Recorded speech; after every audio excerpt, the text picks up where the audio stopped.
So yun guys, for today, dahil wala tayong masyadong ginagawa, magwa-wax tayo, papakintab tayo. Pero hindi yung WSP ang papakintabin natin. Time to shine ang ating helmet, no?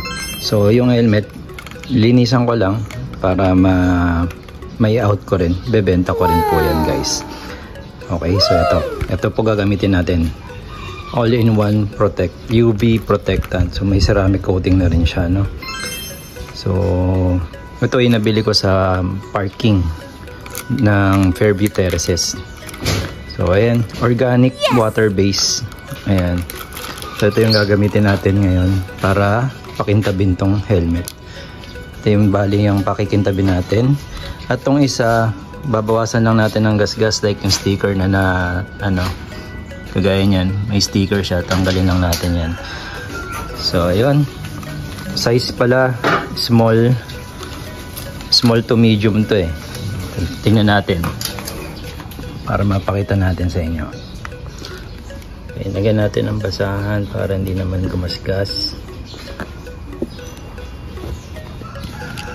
Okay. So ang condition nito ay ayan, nakalagay for medium large pala, sorry, medium large.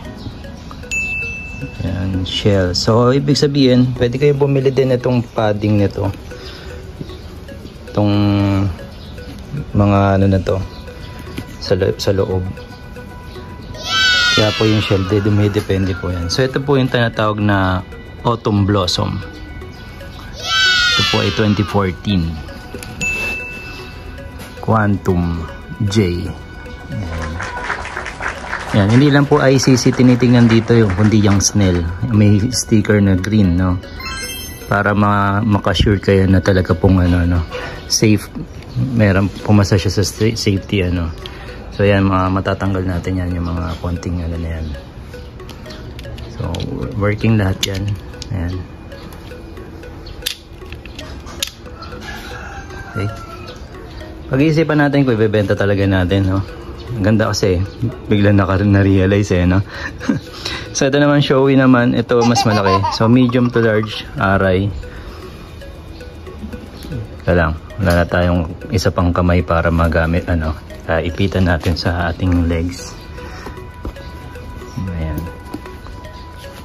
So quality ang nito, loob pa. So ayan, may Snell din na nakalagay. Ayan. Hindi ko lang makita yung size. Mikot na tayo. Basta yan. 2007 nakalagay. Ayun yung pinapapala doon. Hindi ko rin makita kung ano man. Wala. Ayan, showy. Ayun, large. So yun, medium to large. Ayan. Well, actually, ayan po, meron po siyang emergency use only. Ayan, full rayon, check pad. To remove siya, para kung sakali naipit, So condition ng lens, may konting pero ito ay sa pagkapunas lang. So mawawala lahat yan, kaya natin yan. Okay, so simulan na natin. Mamaya pakita ko sa inyo yung aking finished product. Okay, spray na natin yan. Okay, so yan, napakintab na natin. Nakikita ako sa lente, sobrang kintab. So ayan, guys, meron pala tong lang, slightly ito, yan, siguro paint chip. Wala naman siyang gasgas na iba, kaya parang ang dating nag-chip lang man at may tumama, baka sa high speed, no? So yung naman, linisan natin. Okay, ayan, so ito na, linis na natin, wax na natin, aray helmet, Quantum J, tinatawag na Blossom. Kaya po ganyan design. Ayan, may buhok pa. Buhok ng to. Buhok ng hapon.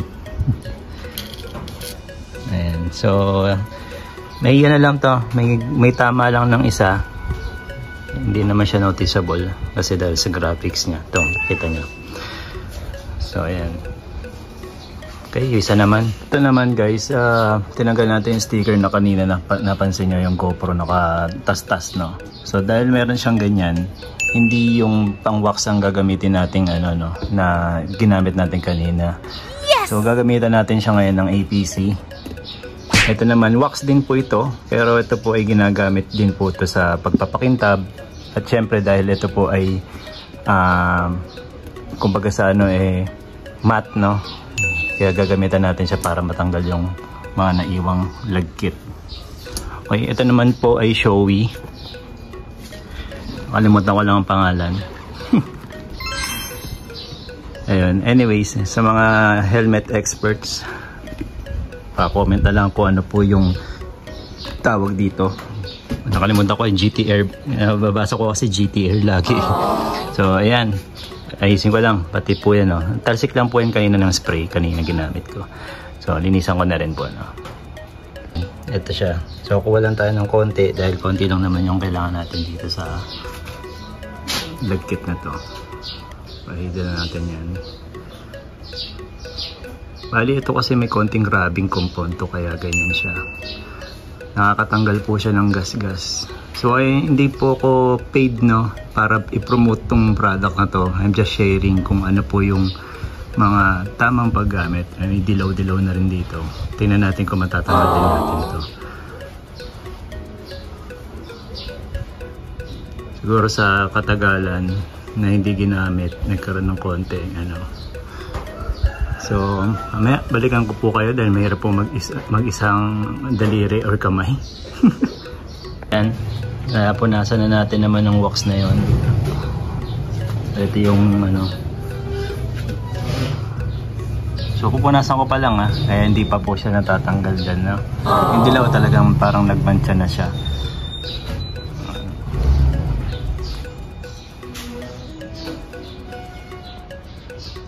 Okay, matte po ito, matte. May konting chip din. Ayan. Then hindi ko na po tinanggal yung muna. Yung tawag niya doon. Yung para sa GoPro. Ayan, meron siya dito, saka dito sa side, sa chin. Ayan. So ito yung tinanggal natin. May marka pa siya ng konti. So dahil siguro sa libag talaga na dahil yung parang kumbaga sa na umitim, no? So tingnan niyo po yung difference, no? Ayan. So hindi ko pa pinunasan yung kalahati. Ayan.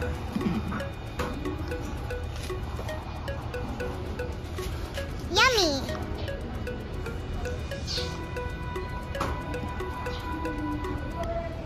Na po, tapos na tayo. Nakikita kasi tayo na wala tayong damit sa ayan, so meron tayo maglinis ng helmet.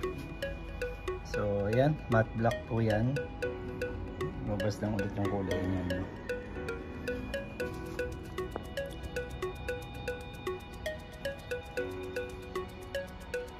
Hindi po siya napunasan.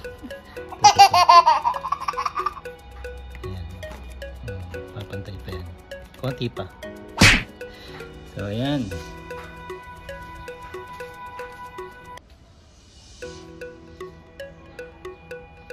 Yummy. Siyempre huwag natin kalimutan pakintabin ang ating Nolan din. Wow.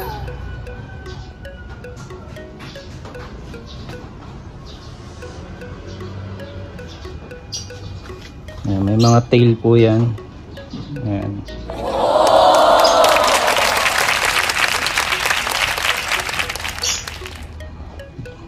Okay, ito naman po napakagaang itong Nolan. Pero ang ayoko lang dito, hindi siya detale. Kasi para saan mas safe yung detale eh. Alam nyo ba yung detale? Yung ganito. Pakita ko sa inyo. Ayan o. Yun, maraming salamat po. Linis-linis din tayo ngayon ng mga kagamitan natin. Alright, thank you. Guys, pakilala ko lang my nephew or Oiko, Masaki, and Taichi. Marvin Chua Motovlog ちゃん、いいねとチャンネル登録よろしくお願いします。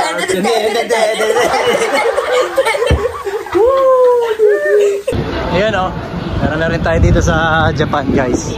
So okay, once again, Marvin Chua Motovlog po. Maraming salamat po. Salamat din po sa mga nag-subscribe. Subscribe, okay. Bulol pa no.